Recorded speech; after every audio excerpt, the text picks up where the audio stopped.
उन्होंने बढ़ चढ़कर इस 2025 के विधानसभा चुनाव में अपनी हिस्सेदारी दिखाई, जो लोकतंत्र के लिए बहुत ही अच्छा है। उसके बाद एनडीए को प्रचंड बहुमत पाने के लिए बहुत बहुत धन्यवाद और आने वाले दिनों के लिए उनको बहुत बहुत शुभकामनाएं। हमें और भी खुशी होती कि अगर ये एनडीए की प्रचंड बहुमत उनके सरकार द्वारा किए गए काम के आधार पर मिलता, लेकिन जैसा कि ये जग जाहिर है और जनसुराज का मानना है, ये मतदान जो हुआ है और ये जो उन्हें बढ़त प्राप्त हुई है, ये जो प्रचंड बहुमत उन्हें मिला है, ये खरीदा गया हुआ प्रचंड बहुमत है।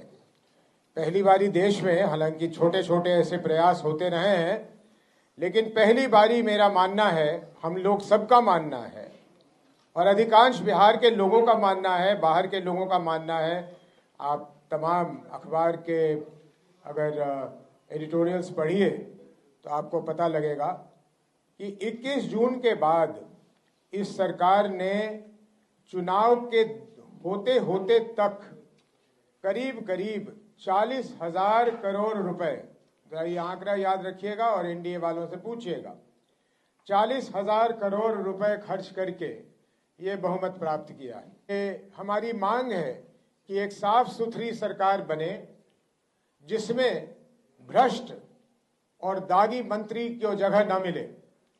जो पिछला कैबिनेट था या अभी भी चल रहा है, शायद वो उन्होंने इस्तीफा नहीं दिया है, उसमें जिस तरह के लोग थे उस तरह के दागी लोग ना हो और बिहार की चिंता करके, जो आदरणीय प्रधानमंत्री जी और नीतीश जी ने कई बार दोहराया, उन्होंने करीब करीब वही बातें दोहराई जिसको शुरू जनसुराज ने किया, जिसपे जनसुराज अडिग है। ये शायद प्रधानमंत्री जी ने कहीं पलायन की भी बात की कि पलायन के लिए वो कुछ करेंगे, कुछ फैक्ट्रियां लगाने की बात की है। इन सारी चीज़ों को उन्हें तत्परता से करनी चाहिए। जनसुराज की पूरी निगाह उन चीज़ों पे लगी रहेगी। जहाँ तक जनसुराज का सवाल है, जिस संकल्प के साथ, जिस दृढ़ता के साथ हम शुरू हुए थे 1 साल 1 महीने पहले एक पार्टी के रूप में, वो दृढ़ता, वो संकल्प बिहार के लोगों को उसी तरह दिखेगा, बिना किसी परिवर्तन के। और हम जिस तरह से सरकार की नाकामियों को और सरकार के भ्रष्टाचारों को उजागर करते रहे हैं, भ्रष्टाचारियों को, वो हमारा सिलसिला वैसे ही चलता रहेगा, अनवरत चलता रहेगा। यूपीए को या महागठबंधन को बहुत ज्यादा सफलता नहीं मिली है। पहले भी जब उनके पास इससे अधिक संख्या में लोग थे तो एक विपक्ष की भूमिका वो नहीं निभा रहे थे। इसलिए जनसुराज का ये मानना है कि हमें हालांकि विधानसभा में बैठने की जगह नहीं मिली, लेकिन फिर भी बिहार में एक स्ट्रांग विपक्ष के रूप में आप जनसुराज को ही पाएंगे।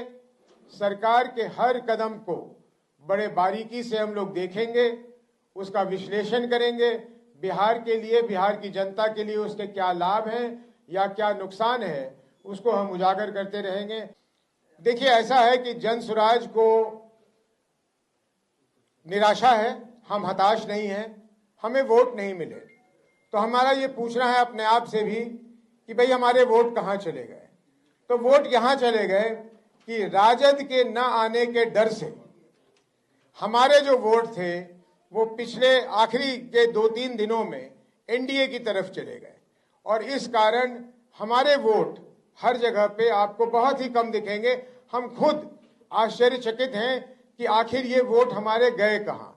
लेकिन वोट जाने का मुख्य कारण ये है कि राजद के आने के डर से, मैं महागठबंधन भी नहीं कह रहा हूं, उसमें कांग्रेस से उतनी डर नहीं थी उनको, लेकिन राजद के ना आ जाने की वजह से, कि राजद ना आ जाए, उन्होंने वोट शिफ्ट किया।